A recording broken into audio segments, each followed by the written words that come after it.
The David Pakman Show at davidpakman.com.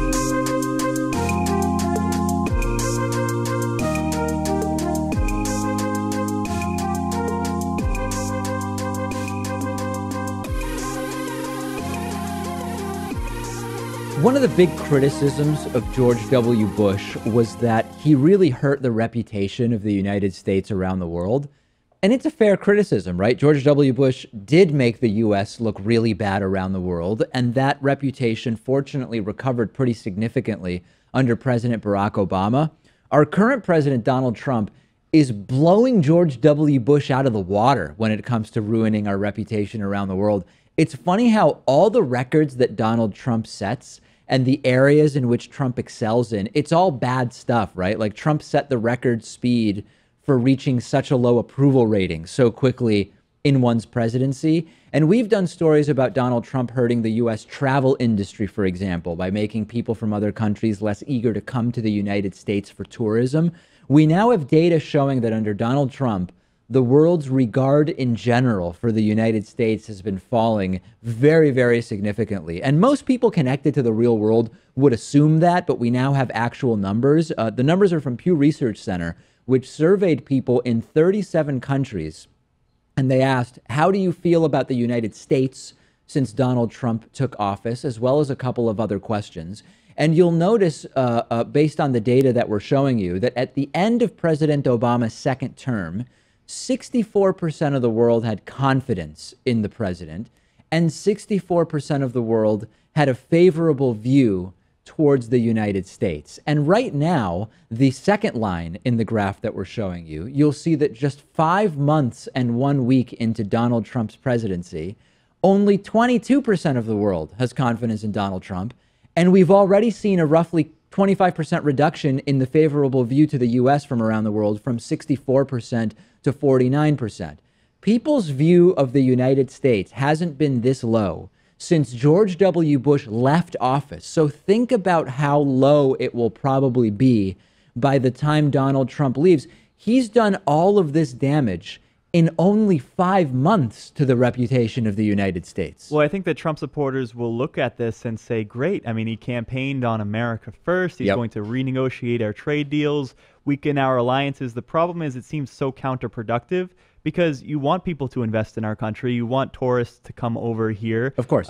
It just doesn't work this way. Yeah, Trumpists will see this and they'll see this as validation of the Trump doctrine. Like, yeah, he's doing things that are so good for America. We're winning so much that everybody else is just jealous. And out of everyone in the world who was surveyed, there were different adjectives that were used to describe Donald Trump. 75% of those surveyed believe that Donald Trump is arrogant. 65% of those surveyed believe that Donald Trump is intolerant. 63% of those surveyed believe that Donald Trump is dangerous. So most of the world sees Donald Trump as having those characteristics. And when they were asked, is Trump qualified? Does Trump care about ordinary people? Only 26% of world respondents believe Donald Trump is qualified for the job, and only 23% of world respondents believe that Trump cares about ordinary people. Who has some of the most negative views about Donald Trump? Well, Germans. 62% of Germans view the United States unfavorably now. 87% of Germans lack confidence in Donald Trump. There is one country, Pat, that really has a favorable view of Donald Trump. In fact, their favorability of the American president is up significantly relative to Barack Obama's. Uganda? Can you guess which country that is, Pat? Gonna go with Uganda. Nope, it's actually Chad. It's obviously Russia. Russia is the one country that has seen a significant increase in their sort of favorable view of the American president. Have you ever thought about how badly Donald Trump's tweets and public statements must be translating into other languages? If you think it's bad in English, it's really bad in many other languages. Oh, we've done stories about how interpreters and translators are unwilling to work for Trump because, one, it's just really hard to translate his Trumpisms. I mean, how do you translate big league into another language, right? And the other thing is people perceive that as the words of the translator themselves. Right. And so they don't want to look stupid in front of everyone else. And I want to go back to really like the saddest thing about all of this, which is what Pat mentioned earlier. Many Trumpists will see this as an accomplishment or an affirmation. If they hear about these numbers, and by watching Fox News and Rush Limbaugh, they probably will never hear about this poll, they'll see this as validation of the great job that Donald Trump is doing. And it's weird because one of the great claims of the Trumpist was Trump will restore American respect and the world won't laugh at us anymore like they were supposedly doing under Barack Obama. No. The opposite is going on. The world now is laughing at us. And it's really embarrassing. And right now, as you know, Pat, I'm planning to go back to Argentina to visit family later this summer. And when George W. Bush was the president of the U.S., a lot of the questions from my family members were sort of like confused questions, like what's going on? Seems kind of like a moron, very incompetent guy. Under Obama, there was interest. There were questions like, oh, is it different day to day now that there's the first African-American president in the United States? Questions like that. I have no idea what the questions will be from my family in Argentina with Donald Trump as president. It does feel like you have to defend yourself, especially because people in other countries may not realize that not even a plurality of people voted for Donald Trump. That's right. They may just assume that because you're American, you're most likely to have voted for him. And that is one of the big sort of incorrect assumptions that I think plagues American travelers abroad, which is, oh, Trump won the election, so the random Americans that self-select, by the way, to go overseas, they must support Trump. It's like, number one, no, half of the people voted, and of those, less than half voted for Donald Trump. And further, my guess is that if you're choosing to go to Europe for vacation, you're also less likely to have been one of those Trump supporters. Just a guess. Hey, this is really weird. Donald Trump interrupted a phone call with the new Irish Prime Minister, Leo Varadkar, to call over an Irish reporter who had a strong resemblance to his own daughter, Ivanka Trump, to his desk in the Oval Office to comment on her physical appearance. The reporter was Caitriona Perry, the Washington correspondent for an Irish public broadcaster. And we've got a clip of this, and it is bizarre. I mean, this seems sort of like what you would see in a Saturday Night Live skit parodying Donald Trump, but this is real stuff, folks. Well, we have a lot of your Irish press watching us. They're just now leaving the room. And where are you from? Go ahead. Come here. Where are you from? Should we have all of this beautiful Irish press? Where are you from? I'm from RTE News. Caitriona Perry. Caitriona Perry. She has a nice smile on her face, so I bet she treats you well. I feel genuinely bad for Caitriona Perry, and the look on her face as she was walking away from the desk in the Oval Office is the look of an employee in an office who just had her boss come over to talk to her about her latest TPS reports while standing just a little bit too close and sort of awkwardly resting his hand on her lower back. And you know what occurred to me? Trump was on the phone with Leo Varadkar, the new Irish Prime Minister, who is gay. Imagine if Donald Trump thought, crap, I'm on the phone with a gay guy. I'd better do something to make sure everybody knows I'm not gay. Why don't I call over a female reporter and compliment her looks? Maybe, is it at all possible this is what went through Trump's mind? Probably not. I don't know about that. It just seems like, I don't know if Trump definitively crossed any lines here, but it also seems as if though he's had so much practice in trying to thread that needle. Yeah. And it makes you think that with all this grab him by the pussy talk and the many sexual harassment and assault allegations, there's more of a chance that they're true after we witness this. Well, if Obama did this, right-wingers would be calling for his head, right? People flipped when Obama was merely photographed with his feet on the desk in the Oval Office, and Trump is calling someone over and talking about their good looks while on the phone with the leader of another nation. BuzzFeed News tried to reach out to Caitriona Perry for more information, but a communications manager for RTE replied that she is, quote, not doing any further interviews at the moment.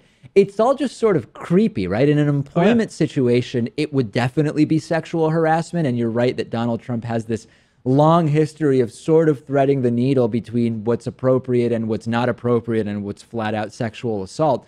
It's also just really weird how the reporter resembles Trump's own daughter, Ivanka, who, by the way, Trump has talked about how amazing his own daughter's body is and how if he wasn't related to her, he would love to be dating someone with her body.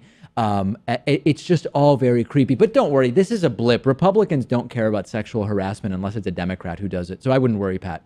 Yeah, very strange. And you can tell that this woman was really perturbed by this. Oh, yeah. by the look on her face, by how quickly she wanted to get out of that area right after it happened. She started like trying to take steps back almost immediately when it started getting weird with Trump. And then again, the look on her face when she turns around, it's crushing.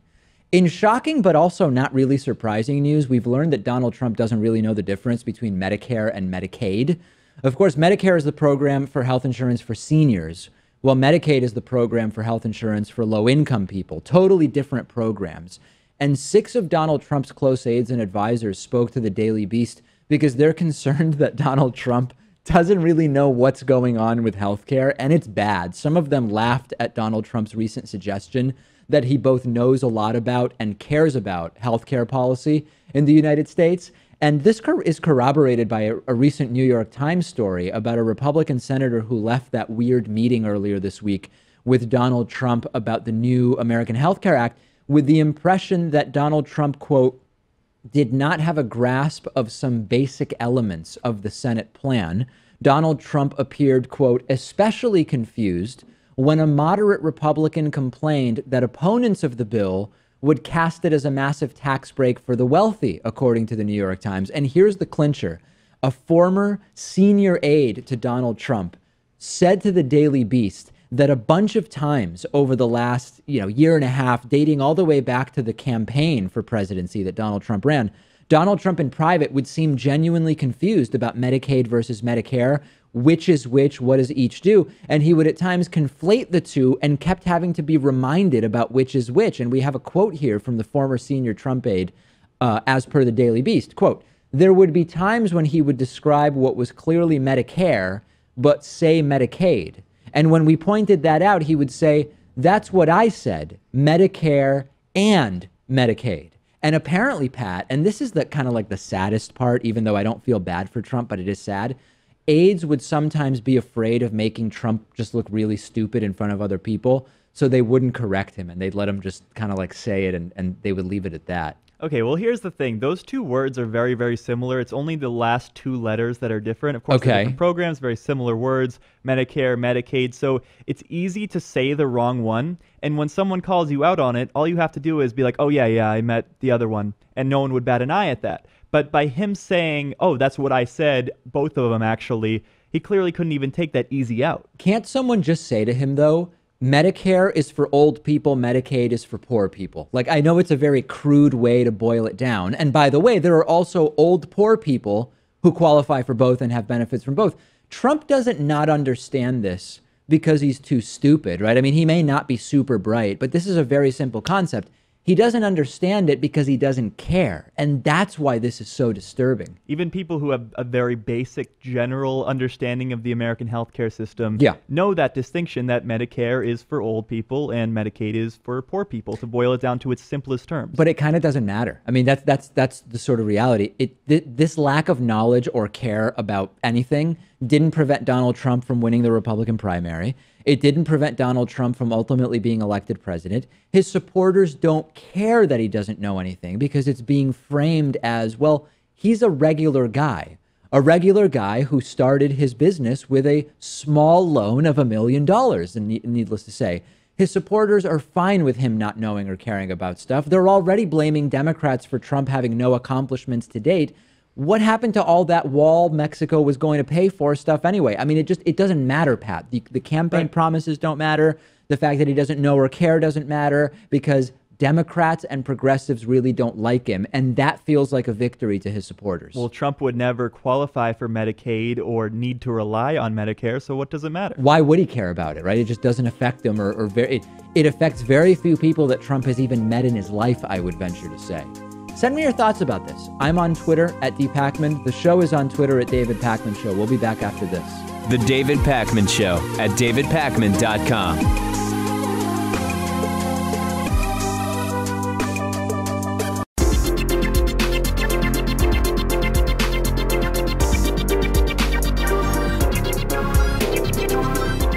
The David Pakman Show at davidpakman.com. Today's new member of the day is Elise Ford. Elise, thank you for being a David Pakman Show member. We are mostly supported by the audience through the membership program. You can join Elise and sign up at davidpakman.com/membership. There is a coupon code available That coupon code is IVoted17, all one word, all lowercase. You can sign up today. You can also make a pledge of as little as $1 per month towards the show at patreon.com/David Pakman Show. And lastly, if you ever shop on Amazon.com, you can support us. The shopping you already do can support us. If before shopping, you go to davidpakman.com/Amazon, it'll redirect you to the Amazon website. Anything you buy will send us a little kickback.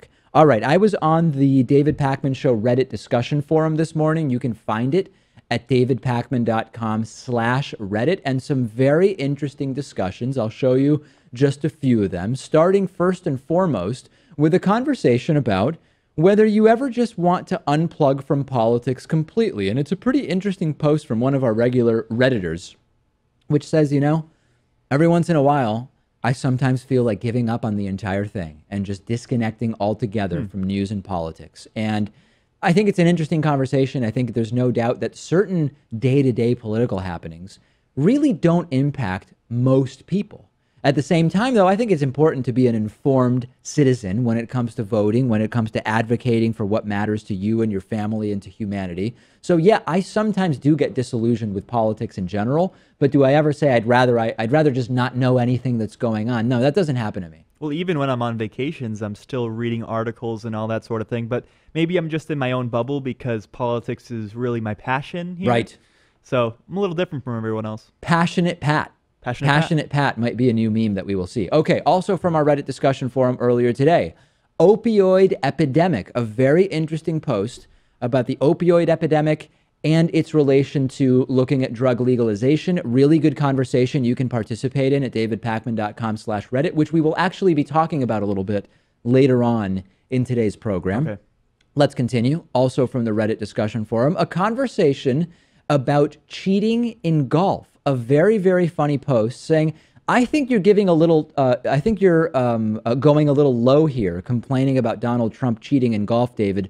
My grandmother used to cheat in solitaire, and she was a well-respected, honest member of society. She was also a distinguished golfer for her age. I'm sure there's no connection there and will tolerate no speculation. So people defending Donald Trump's golf cheating. Hey, I mean, if Trump was doing incredible things for the country, we probably wouldn't even criticize him for that. That would be something that we'd give him a pass on. There's nothing he won't lie about. There's no area where he won't deceive. And by the way, he's not accomplishing great things for the country. And also, two interesting new images from the David Pakman Show discussion forum.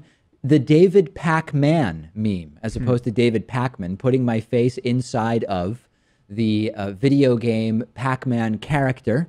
Wow, nobody's ever made jokes like that before. My entire life, nobody ever mentioned that game. No, never. This is the first time I've ever heard that joke made. This meme might even be better than the Miss Pac-Man meme. Although very different. Yes, completely different. And lastly, one other meme related to this week's Hatred Mail, where a hatred called me David Pakman, P-A-K-A-N. And someone repurposing that into David Pecan, P-E-C-A-N. Of course, is a pecan a tree nut? I think so, yeah. Okay. Or you could say pecan. Yeah, well, how do you say it? If I'm in the South, I'll definitely say pecan. Oh, you will. And how often is that? Once. Okay, so anyway, check out the David Pecan or David Pecan meme at davidpakman.com/Reddit, approaching 5,000 of our viewers and listeners regularly participating there. Let's talk about anti-Semitism. I've talked about right-wing and left-wing anti-Semitism before, and many of us on the left are quick to admit that anti-Semitism on the right is a major problem, and it is a major problem, and I've talked about it before, right? Right-wing anti-Semitism from white nationalists, the patriot and militia-type movements, many sources of right-wing anti-Semitism. But we're also seeing left-wing anti-Semitism, and it's coming from different places. It's sometimes coming on college campuses. It's sometimes from so-called African-American rights groups that we've covered in the past, anti-Semitic statements and I guess statements is what I would really call it, proclamations of sorts. And the causes of left-wing anti-Semitism are different than the causes on the right. And this isn't a comprehensive list. But left-wing anti-Semitism sometimes stems from antipathy towards Israeli foreign or domestic policy, It can stem from the perception that despite being one of the most persecuted groups in human history, Jews are now seen by some as a privileged group in some countries, and sometimes as a group undeserving of the so-called privilege that they're perceived to have. Sometimes it's related to straight-up conspiracy theories of control. Sometimes it's merely the feeling that in order to be for Palestinian rights, you have to be more vocally against Jews at large. There's many reasons that I haven't mentioned, and it's also combinations of the reasons that I have. In any case, college campuses are quickly becoming an epicenter of left-wing anti-Semitism, and there have been some horrible incidents over the last week or so. Recently, there was an event called the Chicago Dyke March on Saturday. It's an LGBT rights event, and 3 people carrying Jewish pride flags. In other words, it's a rainbow LGBTQ flag with a Star of David in the middle, basically saying, hey, the Jewish community supports LGBTQ rights. They were asked to leave the march because they, quote, repeatedly expressed support for Zionism, which is a, by and large, pretty meaningless phrase. And one member of the Dyke March Collective said that those people carrying the rainbow flags with the Star of David in the middle were told to leave because people were feeling unsafe as a result of the flags, adding that the march was an anti-Zionist, pro-Palestinian march, according to the Windy City Times. And one of those people who was kicked out of the march said she was approached multiple times about her flag. This is Laurel Grauer, who said they were telling me to leave because my flag was a trigger to people that they found offensive. A member of the Dyke March Collective spoke to the Chicagoist on Sunday and insisted, oh no, our organization isn't anti-Semitic, but we don't want to be associated with anything that could be interpreted as pro-Israel. And the Dyke March organizers subsequently released a statement explaining that the decision to remove Jewish marchers was, quote, made after they repeatedly expressed support for Zionism during conversations with Dyke March Collective members. What was one of those expressions of Zionism? Well, Laurel Grauer said that she believes in a 2-state solution to the Israeli-Palestinian conflict, and apparently that was just too much. Listen, infighting is a destructive force in social movements, and the LGBTQ movement, as has been exposed by a number of good investigative pieces, is having an issue with anti-Semitic elements, and it's particularly self-destructive and disturbing to see groups fighting for minority rights often reject the support of Jews. In the black community, which in some places is directly at odds with Jews, for example, near where I used to live in Brooklyn, in South Williamsburg, Brooklyn, in New York City, there is pretty significant tension between the Hasidic and black communities there. And it's extra upsetting to me to see that, given the very long history in the United States of Jews being there, fighting for minority rights, LGBTQ rights, African-American rights, Mississippi Burning, right? Many people don't know this. Mississippi Burning, the movie based on the 1964 murders of 3 civil rights workers during the civil rights movement.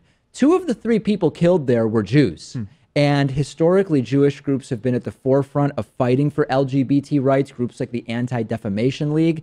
This is so toxic and so destructive.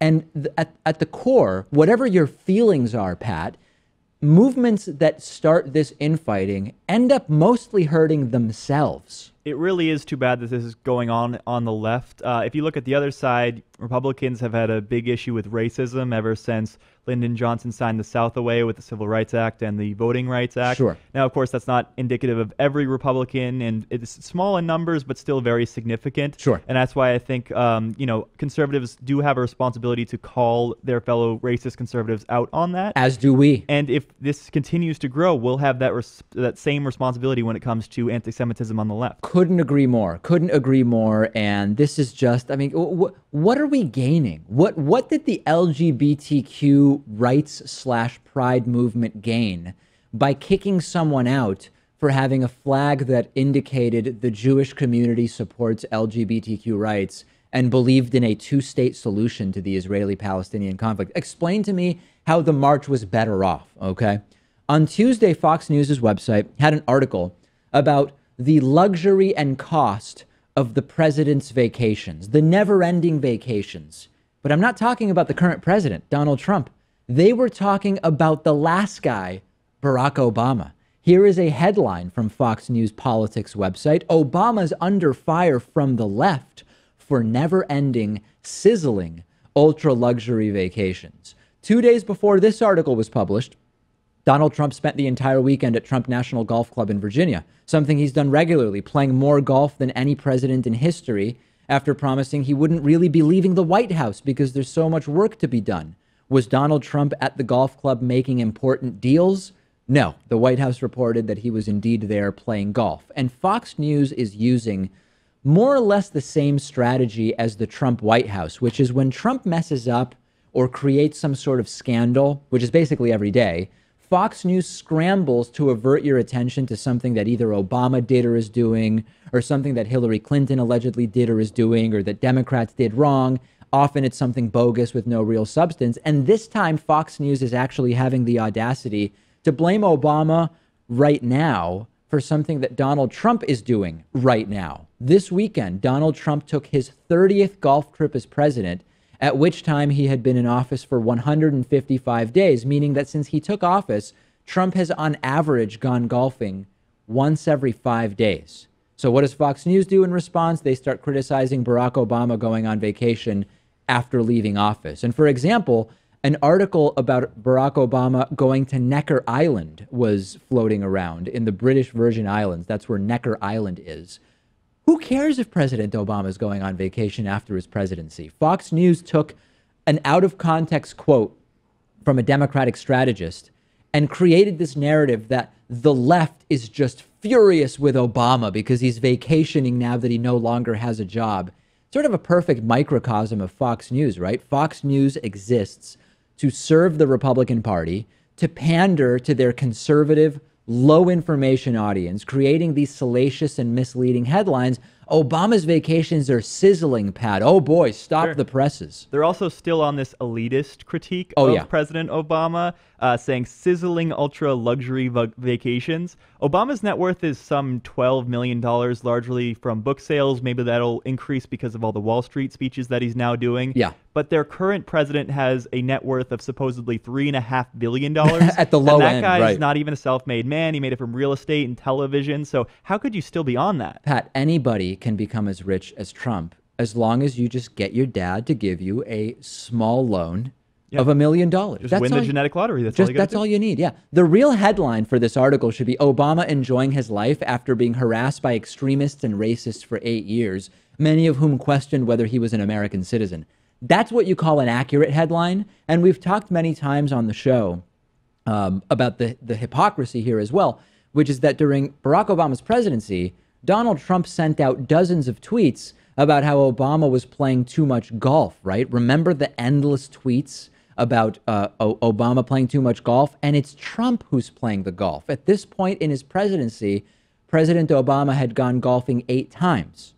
And like I told you just minutes ago, Trump played his 30th round of golf this weekend since taking office. And the other day, Pat asked whether I watch Fox News with any regularity. Off the air, we were talking about this. And I said, I really don't anymore. I've kind of forgotten what it's like. And I actually tuned in the other day. It's total hysteria. I mean, Hannity is unhinged completely. Tucker Carlson's demeanor makes him seem slightly more sane. But if you listen to the words he's saying, you realize he's unhinged. They've got this show, The Five, which is arguably the most ludicrous show on cable news today. And Fox and Friends went off the deep end years ago. It is exponentially harder to watch Fox News now than it was 5 years ago. Maybe it's because I've gotten desensitized, or I guess I'm resensitized to it from not watching. I don't know. Maybe now because Trump's president, they have to excuse him on so many things. And one more thing on this, I think it's totally fine to critique the former president because they may leave the world and the economy in a different position than it was in before, and maybe that's worse off. But with Obama, they can't really do that. Well, these vacations are sizzling, Pat. I mean, that's a serious, hard-hitting story. And many people on our Reddit discussion forum talking about this. You can join us there at davidpakman.com/Reddit. I'm on there. Pat checks it out as well. Join us there. We'll be back after this. The David Pakman Show at davidpakman.com.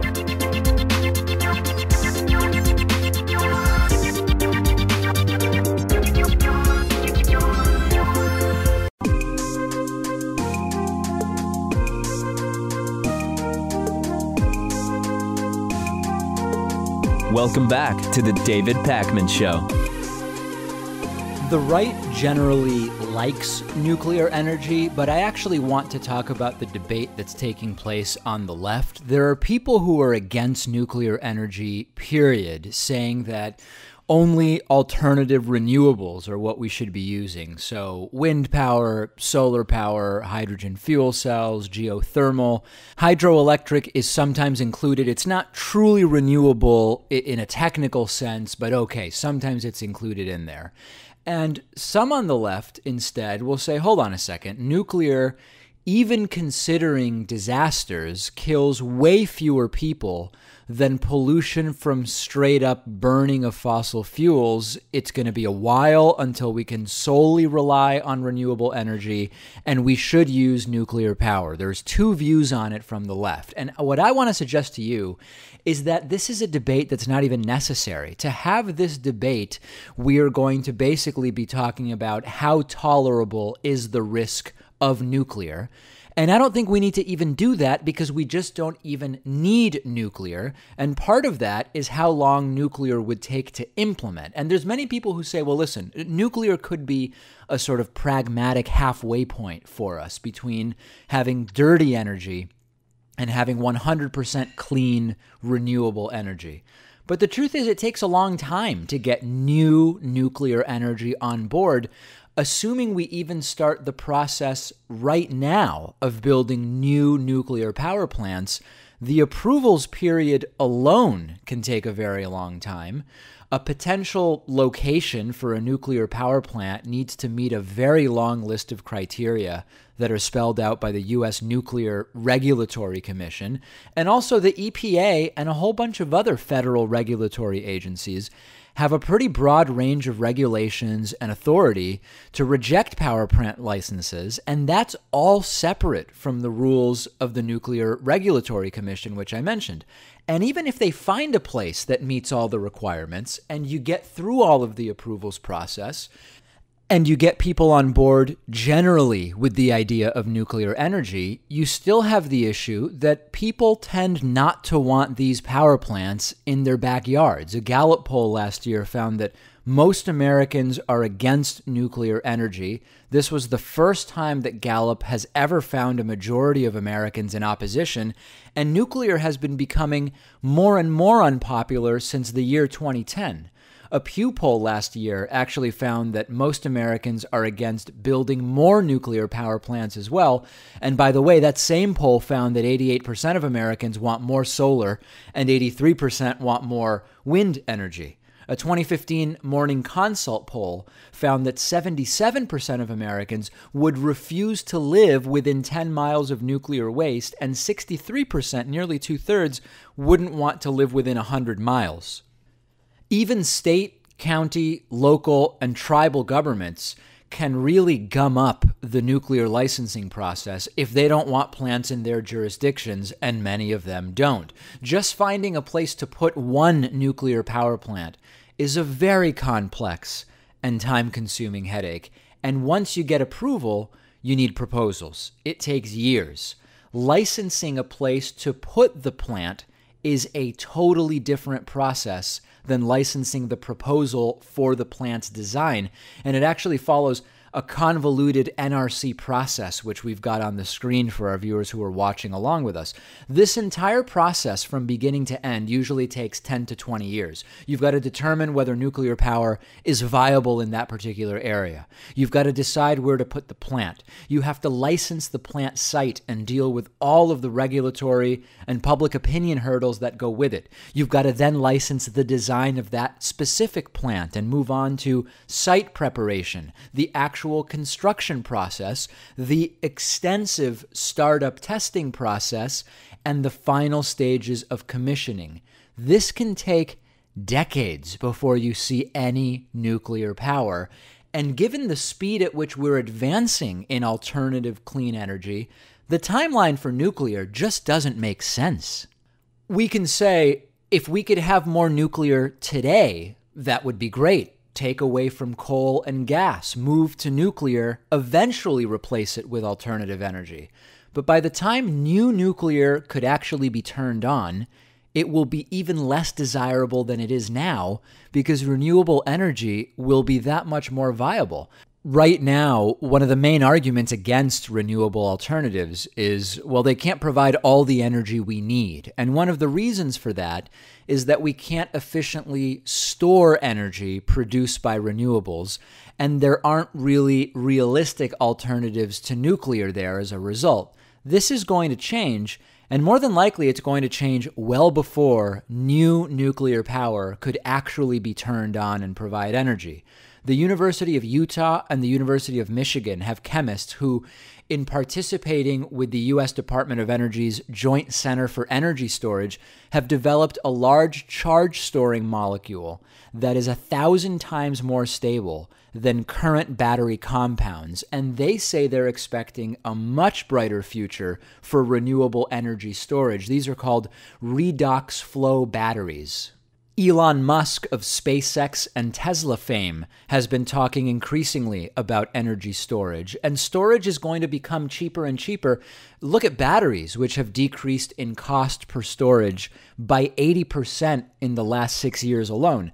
That problem is going away so quickly that it will be solved before new nuclear reactors would be online, even if we started that process today. And financially, it's popular to say, well, nuclear energy is really cheap. But this is sort of like saying oil is cheap. Oil is hugely subsidized, and nuclear facilities are built with major subsidies. If you get rid of those subsidies, or instead consider heavily subsidizing clean alternative energy, wind, solar, geothermal, much of that cost advantage goes away. According to the Union of Concerned Scientists, about 3/4 of nuclear plants in the U.S. end up costing over twice as much to build as was originally projected. New nuclear construction is more expensive per usable kilowatt hour than clean alternatives. In some regions, solar has dropped to a cost below $50 per megawatt hour, or about 5 cents per kilowatt hour. Nuclear in many places is about half of that, but again, that's accounting for subsidies. It's not a true cost comparison. Alternatives are also way more flexible. We make a plan for a new nuclear power plant based on current projections of energy needs, and then during the building process, those needs change. Well, the plan is the plan. We're talking about decades. Now you need a new plan to account for more new energy. And then on the other end, when the plant's usable life has expired, it costs a ton of money and a lot of time to decommission. The decommissioning process of a nuclear power plant takes decades, and by law, is allowed to take up to 60 years. Solar and wind are just way, way more flexible in terms of adjusting to demand, and that energy storage element is going to make it an even better situation. Solar and wind energy production also have variable energy outputs, and as a result of this, they have better potential for smoothing out the electricity supply and ensuring that supply meets demand. And wind and solar energy storage have the ability to start discharging electricity to grids as soon as it's needed, while nuclear does take much longer to ramp up. This is important for maintaining the stability of the grid when there are sudden increases in demand. I've not even included arguments about the disposal of nuclear waste and everything that comes with that, and a few other issues, because quite frankly, in light of these realities I've talked about, those issues become irrelevant. There are sort of lower order reasons not to do nuclear. Valid, but lower order. We simply don't need it. The David Pakman Show at davidpakman.com.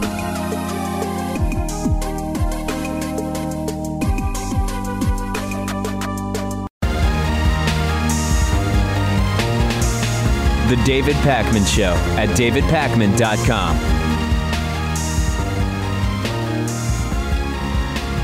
Shocking news.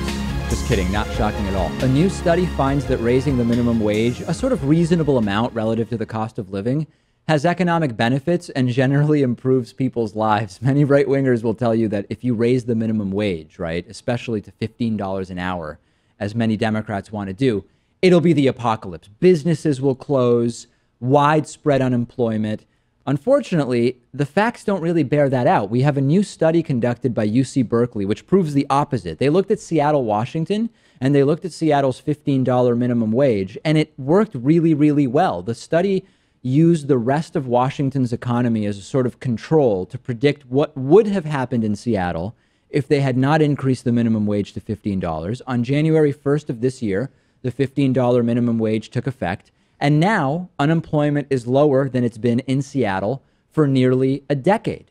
In Seattle, wages are up, unemployment is down, and the number of hours worked is up, meaning that employers aren't cutting hours to account for the higher minimum wage. This was even true in the restaurant industry, even at fast food restaurants, which is a common example from the right. The conservatives like to say, oh, well, it's when you raise the minimum wage, it's particularly bad for fast food restaurants. And the truth is, people weren't being laid off in the way Republicans said would happen. The higher minimum wage drew people to those fast food jobs, not away. And those workers are also able to themselves, as a result of earning a higher salary, have a higher standard of living. And these are meaningful trends, right? The data here is really impactful. Because Seattle didn't just suddenly raise its minimum wage 6 months ago. They've been slowly and steadily raising it over the last several years up to $15 per hour at the beginning of this year. And things have been progressively getting better and better since the beginning of these increases. The study found that instead of the new minimum wage making it harder for businesses to find what are called low-skill employees, it's causing surrounding communities to raise their wages to compete with the new opportunities in Seattle. Companies are struggling when they're not paying their workers enough instead of the other way around. You hear, oh, if the minimum wage goes up, that will make companies struggle. No, the companies not paying the higher wages are struggling. And some of this is pretty intuitive, right? If people have more money to spend because the minimum wage went up, that will help businesses, including fast food, since people earning in that range are more likely to go to fast food restaurants as well.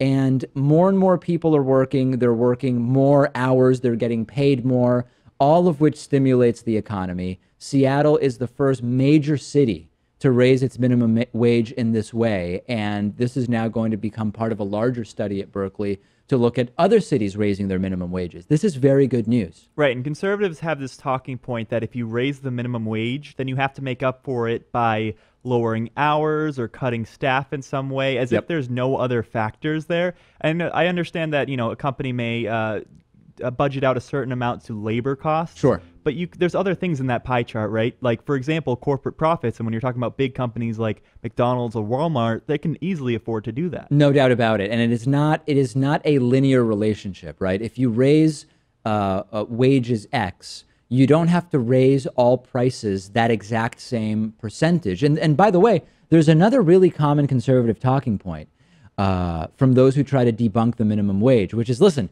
if $15 is better than $12 and more money for everybody is good, why not make the minimum wage $200 an hour, and then everything would be great? See, you couldn't, so you shouldn't raise the minimum wage at all. No one is asking for that. That is a total red herring. That is not an equilibrium wage, given the cost of living and productivity and what you need to make in order to have a livable wage. There's no economic argument for a $200 an hour minimum wage. Just because $15 is better than $12, or maybe $18 would be better than $15, it doesn't mean that any serious people are calling for a $200 minimum wage. So please do not fall for that when right-wingers say that. If raising the minimum wage is good, just keep on raising it. It's not a serious economic argument that anybody is making. There's a new study that shows that tons of people are ditching opioids and using marijuana to treat pain, as well as anxiety and depression. This is a new study published in the Journal of Pain Research. The study is called Cannabis as a Substitute for Prescription Drugs, a cross-sectional study. It surveyed 3,000 people from 50 states where there are sort of different degrees of marijuana legality.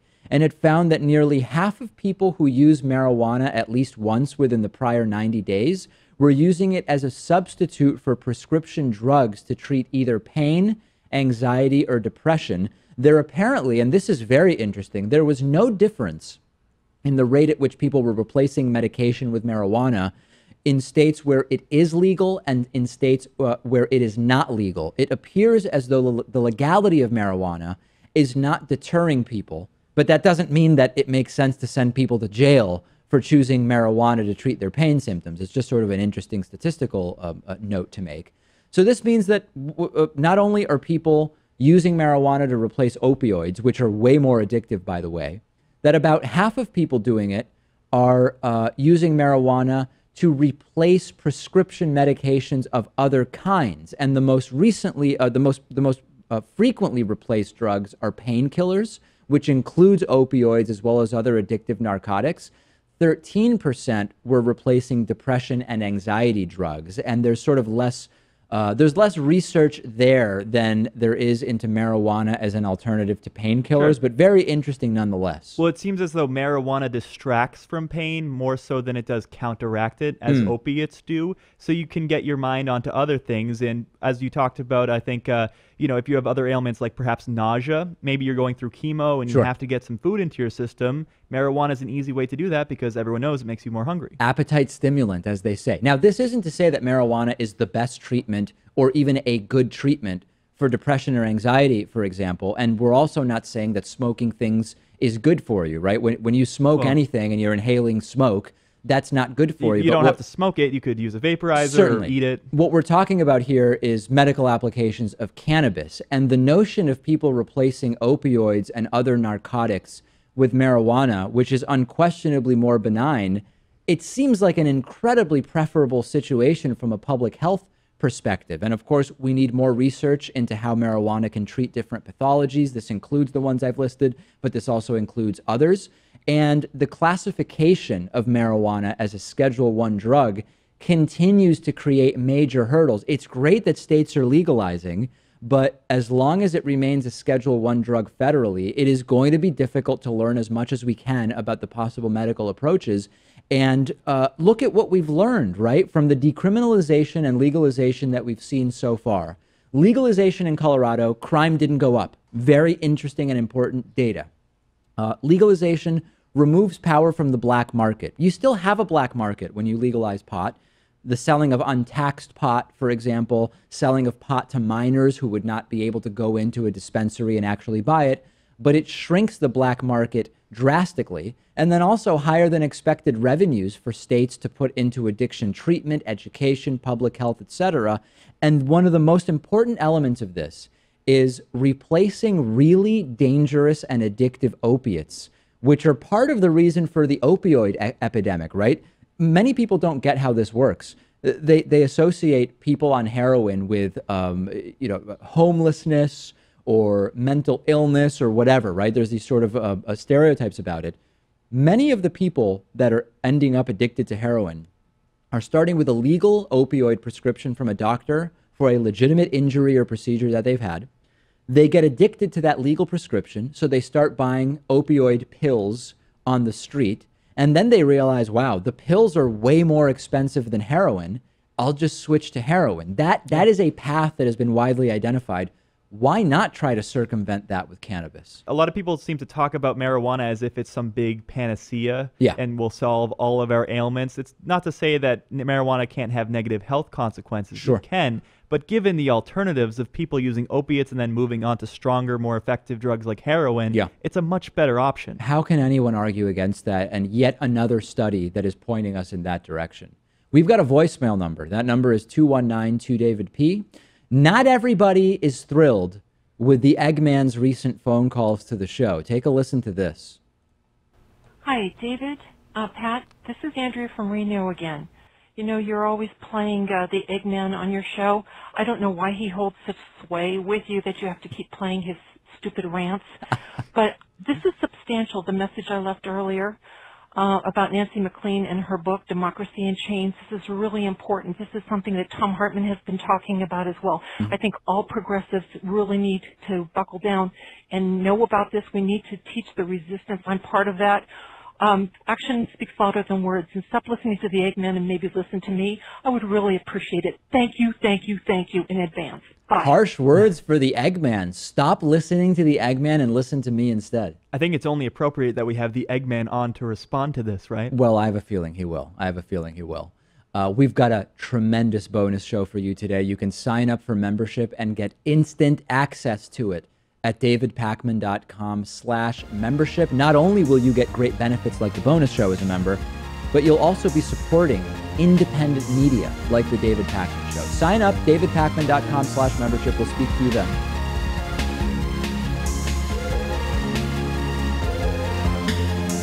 The David Pakman Show at davidpakman.com.